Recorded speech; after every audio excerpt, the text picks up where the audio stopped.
12 ज्योतिर्लिंगों की पौराणिक कथाएं भगवान शिव के 12 ज्योतिर्लिंग देश के अलग अलग भागों में स्थित हैं। इन्हें द्वादश ज्योतिर्लिंग के नाम से जाना जाता है। इन ज्योतिर्लिंग के दर्शन, पूजन, आराधना से भक्तों के जन्म जन्मांतर के सारे पाप समाप्त हो जाते हैं। वे भगवान शिव जी की कृपा के पात्र बनते हैं। ऐसे कल्याणकारी ज्योतिर्लिंगों की कथा आज हम आपको बताएंगे। श्री सोमनाथ मंदिर गुजरात प्रांत के काठियावाड़ क्षेत्र में समुद्र के किनारे सोमनाथ मंदिर विश्व प्रसिद्ध है। यह ज्योतिर्लिंग पहले प्रभास क्षेत्र के नाम से जाना जाता था।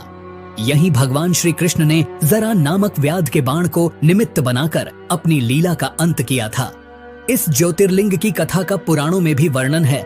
दक्ष प्रजापति की 27 कन्याएं थीं। उन सभी का विवाह चंद्रदेव के साथ हुआ था, किंतु चंद्रमा का समस्त अनुराग व प्रेम उनमें से केवल रोहिणी के प्रति ही रहता था। उनके इस कृत्य से दक्ष प्रजापति की अन्य कन्याएं बहुत अप्रसन्न रहती थीं। उन्होंने अपनी यह व्यथा कथा अपने पिता को सुनाई। दक्ष प्रजापति ने इसके लिए चंद्रदेव को अनेक प्रकार से समझाया, किंतु रोहिणी के वशीभूत उनके हृदय पर इसका कोई प्रभाव नहीं पड़ा। दक्ष ने क्रुद्ध होकर उन्हें क्षयग्रस्त हो जाने का शाप दे दिया। इस शाप के कारण चंद्रदेव तत्काल क्षयग्रस्त हो गए।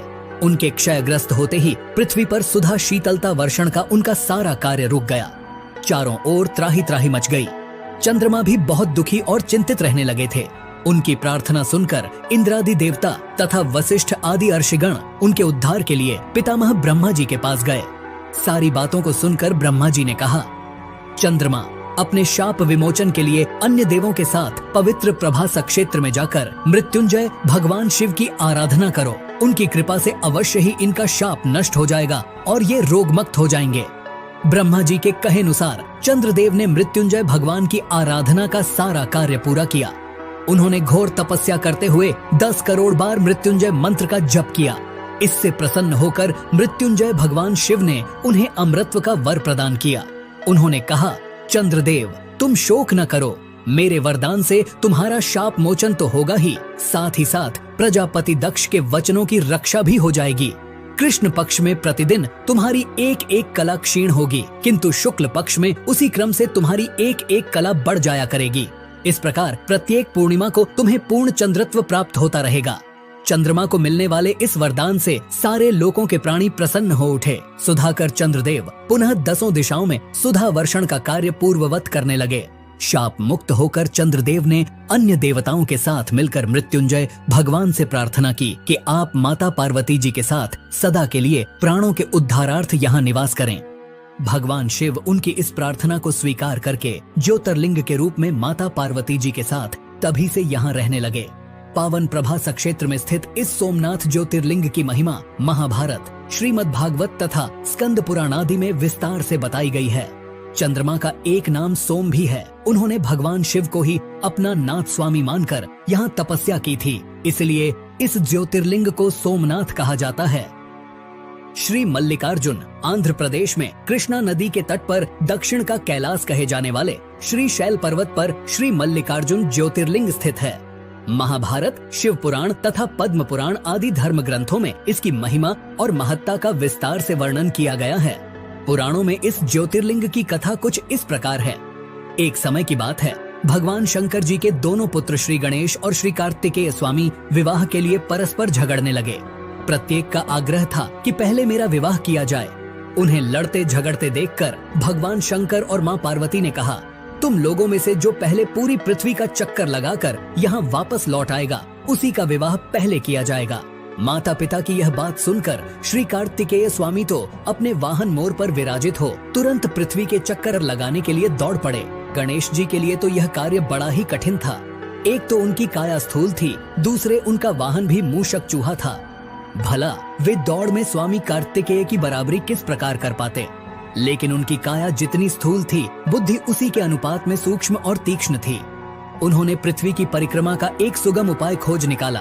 सामने बैठे माता पिता का पूजन करने के पश्चात उनकी 7 बार परिक्रमा करके उन्होंने पृथ्वी के चक्कर न लगाकर माता पिता के चक्कर लगाकर कार्य पूरा कर लिया। उनका यह कार्य शास्त्रानुमोदित था।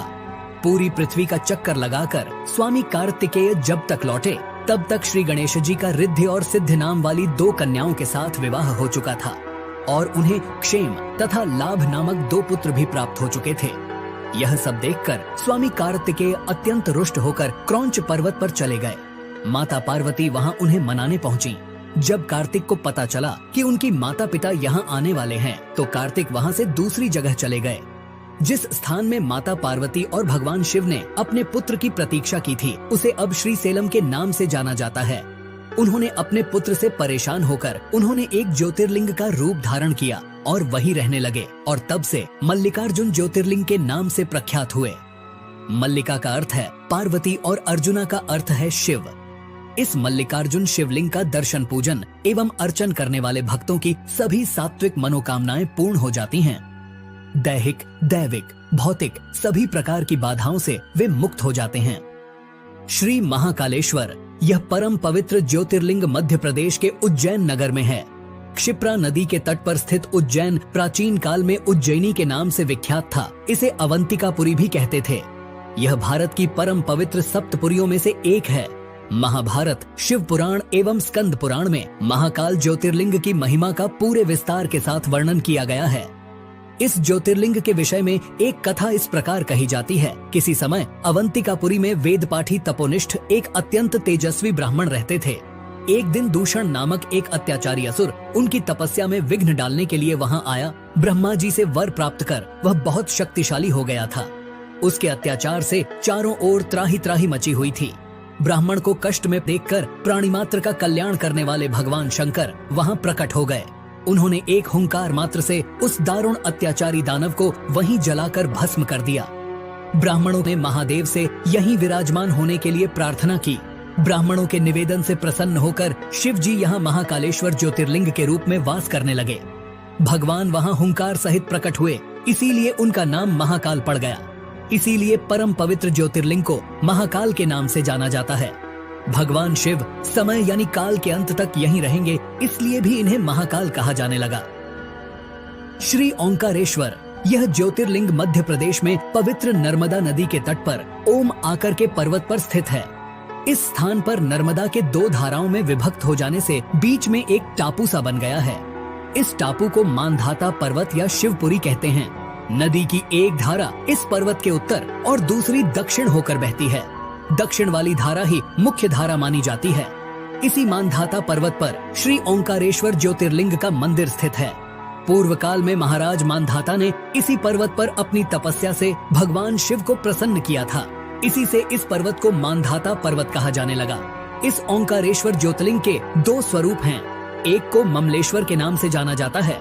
यह नर्मदा के दक्षिण तट पर ओंकारेश्वर से थोड़ी दूर हटकर है। पृथक होते हुए भी दोनों की गणना एक ही में की जाती है। शिवलिंग के दो स्वरूप होने की कथा पुराणों में इस प्रकार है। एक बार विंध्य ने पार्थिव अर्चना के साथ भगवान शिव की 6 मास तक कठिन उपासना की। उनकी इस उपासना से प्रसन्न होकर शंकर जी वहां प्रकट हुए। उन्होंने विंध्य को उनके मनोवांछित वर प्रदान किए। विंध्याचल की इस वर प्राप्ति के अवसर पर वहां बहुत से ऋषिगण और मुनि भी पधारे। उनकी प्रार्थना पर शिवजी ने अपने ओंकारेश्वर के 2 भाग किए। एक का नाम ओंकारेश्वर और दूसरे का ममलेश्वर पड़ा। दोनों लिंगों का स्थान और मंदिर पृथक होते भी दोनों की सत्ता और स्वरूप को एक ही माना गया है। ओंकारेश्वर शिव भगवान का अकेला ऐसा मंदिर है जहां रोज गुप्त आरती होती है। इस दौरान पुजारियों के अलावा कोई भी गर्भगृह में नहीं जा सकता। शिव पुराण में इस ज्योतिर्लिंग की महिमा का विस्तार से वर्णन किया गया है। श्री ओंकारेश्वर और श्री ममलेश्वर के दर्शन का पुण्य बताते हुए नर्मदा स्नान के पावन फल का भी वर्णन किया गया है। श्री केदारनाथ यह ज्योतिर्लिंग पर्वतराज हिमालय की केदार नामक चोटी पर स्थित है। पुराणों एवं शास्त्रों में श्री केदारेश्वर ज्योतिर्लिंग की महिमा का वर्णन बारंबार किया गया है। इस चोटी के पश्चिम भाग में पुण्यमती मंदाकिनी नदी के तट पर स्थित श्री केदारेश्वर महादेव का मंदिर अपने स्वरूप से ही हमें धर्म और अध्यात्म की ओर बढ़ने का संदेश देता है। चोटी के पूर्व में अलकनंदा के सुरम्य तट पर बद्रीनाथ का परम प्रसिद्ध मंदिर है। अलकनंदा और मंदाकिनी ये दोनों नदियां नीचे रुद्रप्रयाग में आकर मिल जाती हैं। दोनों नदियों की यह संयुक्त धारा और नीचे देवप्रयाग में आकर भागीरथी गंगा से मिल जाती हैं। इस प्रकार परम पावन गंगा जी में स्नान करने वालों को भी श्री केदारेश्वर और बद्रीनाथ के चरणों को धोने वाले जल का स्पर्श सुलभ हो जाता है।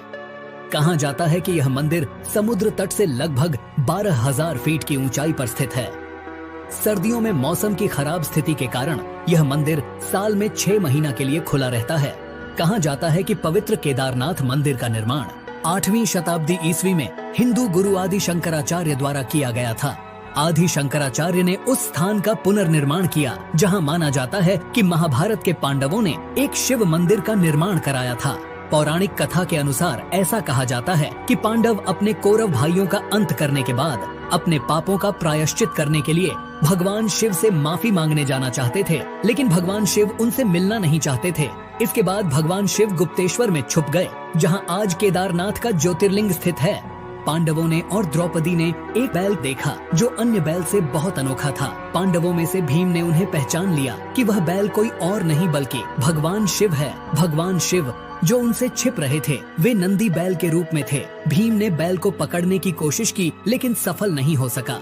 बैल ने खुद को जमीन में धंसा लिया था। भीम ने बैल की पूंछ पकड़कर बाहर खींचने की कोशिश की लेकिन वह नहीं कर सके। इसके बाद भगवान शिव ने खुद को और नीचे धकेल दिया और अलग अलग स्थानों में केवल कुछ हिस्सों में ही प्रकट हुए, जैसे कि केदारनाथ में उनके पीठ का ऊपरी हिस्सा प्रकट हुआ, तुंगनाथ में भुजाएं, मध्य महेश्वर में नाभि और पेट, रुद्रनाथ में चेहरा और कल्पेश्वर में बाल सिर प्रकट हुआ। पांडवों ने शिव की पूजा करने के लिए इन 5 केदारों पर मंदिर बनवाए, जिससे वह अपने पापों से मुक्त हो गए और भगवान शिव ने त्रिकोण रूप में इस पवित्र स्थान केदारनाथ में रहने का वादा किया। इसीलिए केदारनाथ इतना प्रसिद्ध है और भक्तों द्वारा पूजनीय है। भगवान शिव का यह ज्योतिर्लिंग इतना चमत्कारिक है कि केदारनाथ में आया भयंकर प्रलय भी इससे हिला नहीं पाया था। 2013 में जब बाढ़ का पानी पहाड़ से जब नीचे की ओर गिर रहा था, तभी उस पानी में विशालकाय एक पत्थर लुढ़क कर नीचे आया और मंदिर के पास आकर रुक गया, जिससे पानी का बहाव 2 भागों में बट गया और मंदिर को कुछ नहीं हुआ। इसीलिए अब इस चमत्कारिक शिला को भीमशिला के नाम से जाना जाता है। भीमाशंकर ज्योतिर्लिंग। यह ज्योतिर्लिंग पुणे से लगभग 100 किलोमीटर दूर सह्याद्री की पहाड़ी पर स्थित है। इसे भीमाशंकर भी कहते हैं। इस ज्योतिर्लिंग की स्थापना के विषय में यह कथा कही जाती है। प्राचीन काल में भीम नामक एक महाप्रतापी राक्षस था। वह कामरूप प्रदेश में अपनी माँ के साथ रहता था।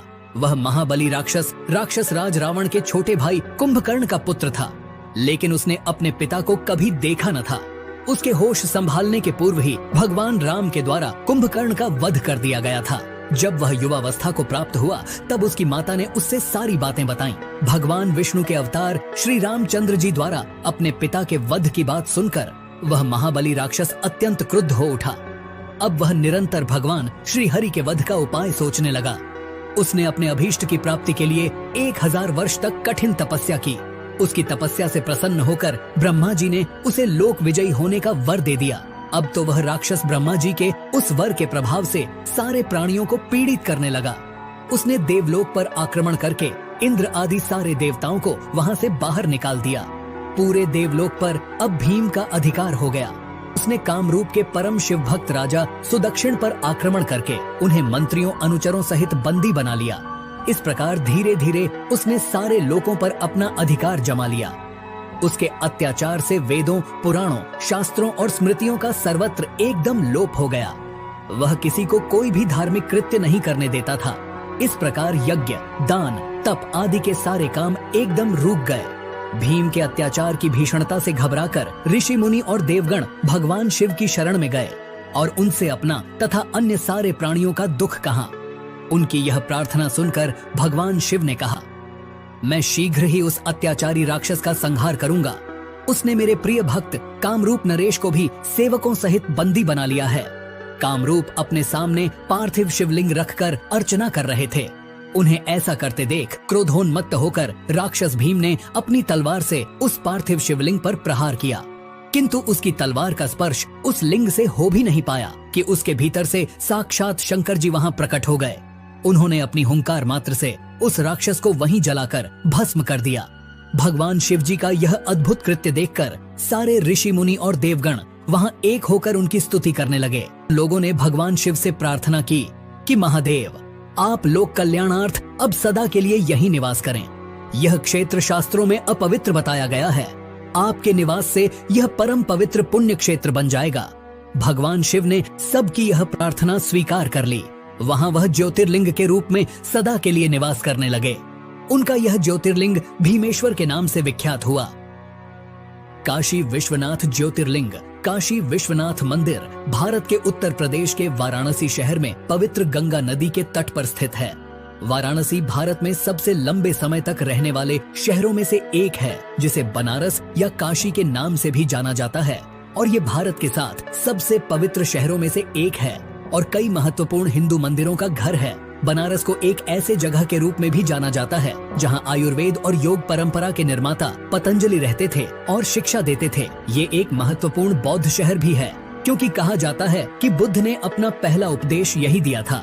इस पवित्र शहर में गंगा नदी के किनारे कई घाट है, लेकिन सबसे बढ़कर ये भगवान शिव का शहर है। कहा जाता है कि भगवान शिव चाहेंगे वही लोग यहाँ आ सकेंगे। ये मोक्ष प्राप्त करने और जन्म और मृत्यु के चक्र से मुक्त होने के लिए सबसे महत्वपूर्ण तीर्थ स्थलों में से एक है। ऐसा माना जाता है कि काशी विश्वनाथ पहला ज्योतिर्लिंगो है जो पृथ्वी को तोड़कर आकाश तक चमका, और ऐसा करके उसने अन्य सभी देवताओं पर अपना वर्चस्व स्थापित किया। इस मंदिर में ज्योतिर्लिंग के साथ शक्तिपीठ भी है। इस मंदिर में शिव को विश्वेश्वर के नाम से भी जाना जाता है, जिसका अर्थ है ब्रह्मांड का शासक। इस ज्योतिर्लिंग की उत्पत्ति के बारे में सिर्फ पुराण में एक कथा का उल्लेख है। एक बार सृष्टि के रचयिता ब्रह्मा और सृष्टि के पालनकर्ता भगवान विष्णु के बीच अपने सर्वोच्चता को लेकर बहस हुई। उनकी परीक्षा लेने के लिए शिव ने प्रकाश की एक विशाल अंतहीन स्तंभ ज्योतिर्लिंग के रूप में प्रकट हुए, ये निर्धारित करने के लिए कि कौन अधिक शक्तिशाली है। भगवान विष्णु ने बराह का रूप लिया और नीचे की ओर जाने की कोशिश की, जबकि ब्रह्मा ने स्तंभ के शीर्ष तक उड़ने के लिए रूप लिया। लंबे समय तक स्तंभ के अंत को खोजने की कोशिश करने के बाद ब्रह्मा ने अहंकार के कारण झूठ बोला और कहा कि उन्हें स्तंभ का अंत मिल गया है, और साक्षी के रूप में कौतुकी का फूल दिखाया। जबकि भगवान विष्णु ने ईमानदारी से कहा कि उन्हें इसका अंत नहीं मिल सका और उन्होंने अपनी हार स्वीकार कर ली। तब भगवान शिव ने क्रोधित भैरव का रूप धारण किया और ब्रह्मा के 5वें सिर को काट दिया और उन्हें शाप दिया कि उनकी पूजा नहीं की जाएगी और भगवान विष्णु को अपने सामान हर मंदिरों में पूजा जाएगा।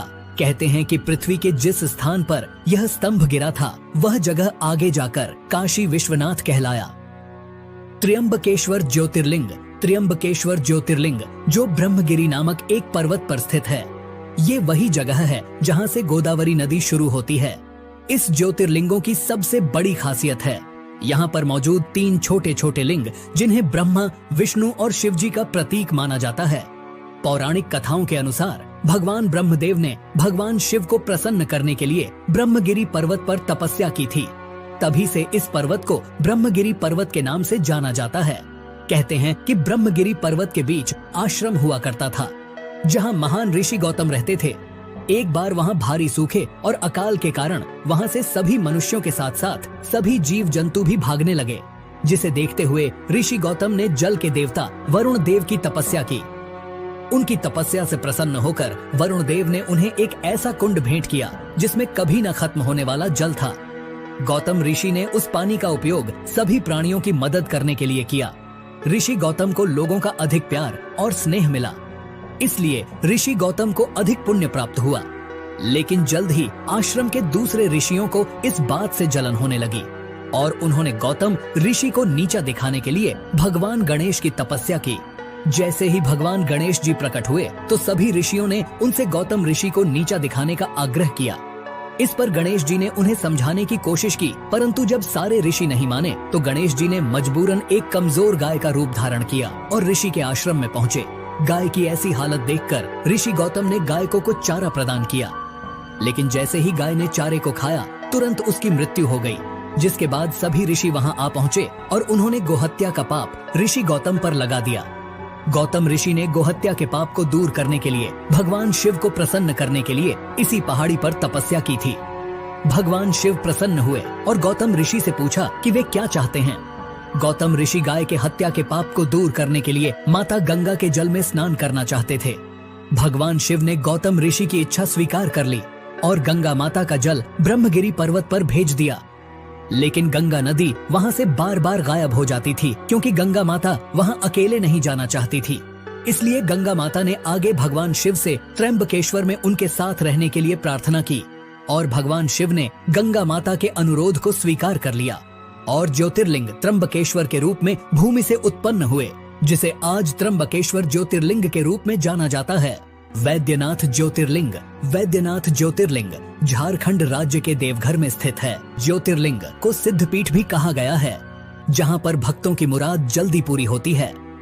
पौराणिक कथाओं के अनुसार रावण शिव जी को प्रसन्न करने के लिए हिमालय क्षेत्र में तपस्या कर रहा था।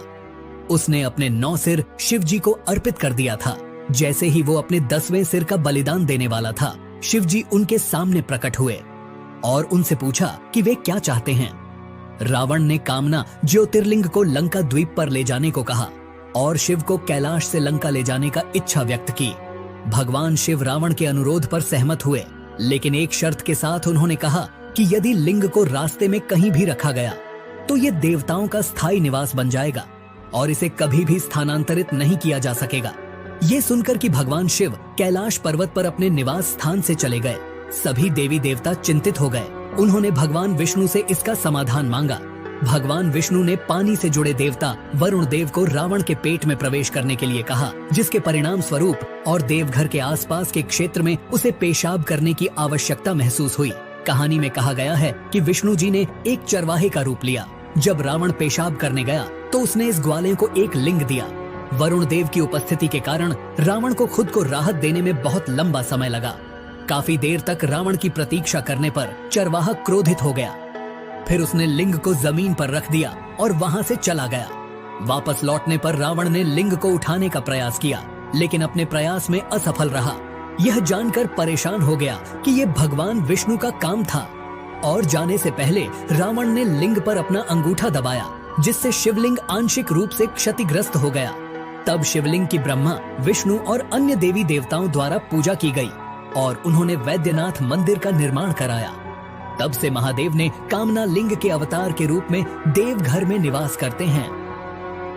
नागेश्वर ज्योतिर्लिंग। नागेश्वर ज्योतिर्लिंग अंधा नागानाथ महाराष्ट्र में स्थित है। नागेश्वर ज्योतिर्लिंग के बारे में सिर्फ पुराण में एक कथा दारुका नामक एक राक्षस के बारे में बताती है, जिसने सुप्रियो नामक एक शिव भक्त पर हमला किया और उसे अपने शहर दारुकावन में कई अन्य लोगों के साथ कैद कर लिया, जो समुद्र के नीचे एक शहर था जिसमें समुद्री सांप और राक्षस रहते थे। सुप्रियो के तत्काल उपदेश पर कैदियों ने शिव के पवित्र मंत्र का जाप करना शुरू कर दिया, जिसके तुरंत बाद शिव जी प्रकट हुए और राक्षसों का विनाश हुआ। जिसके बाद सुप्रियो ने उस ज्योतिर्लिंग की विधिवत पूजा की और शिव जी से इस स्थान पर रहने का आग्रह किया, जो कि आगे चलकर नागेश्वर ज्योतिर्लिंग के नाम से प्रसिद्ध हुआ। रामेश्वरम ज्योतिर्लिंग। रामेश्वरम तमिलनाडु के रामनाथपुरम जिले में एक शहर रामेश्वरम में स्थित है। इस मंदिर तक समुद्र के ऊपर पंबन पुल के माध्यम से पहुंचा जा सकता है। इस ज्योतिर्लिंग को विश्व के सबसे पुराने ज्योतिर्लिंग में से एक माना जाता है। बताया जाता है कि ये ज्योतिर्लिंग रामायण काल के समय जितना पुराना है, जिसे खुद भगवान श्री राम ने रावण को मारने के बाद ब्रह्म हत्या के पाप से बचने के लिए शिव जी की पूजा करने के लिए स्थापित किया था। केवल यही नहीं कहा तो ये भी जाता है कि आज के समय में जो रामेश्वरम मंदिर में जो पानी के 24 कुंड है, उसे भगवान राम ने अपनी वानर सेना की प्यास बुझाने के लिए अपने तीर से बनवाए थे। इस मंदिर के गलियारे को विश्व का सबसे बड़ा गलियारा कहा जाता है, जो कि 1212 स्तंभ पर टिका हुआ है। कहते हैं कि श्री राम ने श्रीलंका में राक्षस राजा रावण, जो एक ब्राह्मण था, उसके खिलाफ युद्ध के दौरान की गई हत्या के पाप से मुक्ति के लिए यहाँ शिव से प्रार्थना की थी। पुराणों के अनुसार श्री राम ने अपनी पत्नी सीता और अपने भाई लक्ष्मण के साथ यहाँ लिंगम स्थापित किया और पूजा की। रावण को मारते समय श्री राम पर ब्रह्म हत्या का पाप लगा। शिव जी की पूजा करने के लिए श्री राम ने हनुमान जी, जो स्वयं शिव जी के अवतार थे, उन्हें हिमालय से ज्योतिर्लिंग लाने का निर्देश देते हैं। क्योंकि लिंगम को लाने में अधिक समय लगा, इसीलिए माता सीता ने पास के समुद्र तट से रेत से एक लिंगम बनाया, जिसे आज भी मंदिर के गर्भगृह में स्थापित माना जाता है। ये विवरण वाल्मीकि द्वारा लिखित मूल रामायण में अच्छी तरह से समर्थित है, जहां ये युद्ध कांड में लिखा गया है। घृष्णेश्वर ज्योतिर्लिंग। घृष्णेश्वर ज्योतिर्लिंग महाराष्ट्र के औरंगाबाद से 30 किलोमीटर दूर भरेल गांव में स्थित है। गांव न सिर्फ घृष्णेश्वर ज्योतिर्लिंगों के लिए जाना जाता है, बल्कि इस जगह पर विश्व प्रसिद्ध एलोरा कैव्स भी देखने को मिलती है। घृष्णेश्वर शब्द का अत्यधिक महत्व है, क्योंकि इसका अर्थ है करुणा का भगवान। इस मंदिर को विभिन्न नाम से जाना जाता है, जैसे कि उसमेश्वर, घूसमेश्वर, दुष्मेश्वर और ग्रीष्मेश्वर।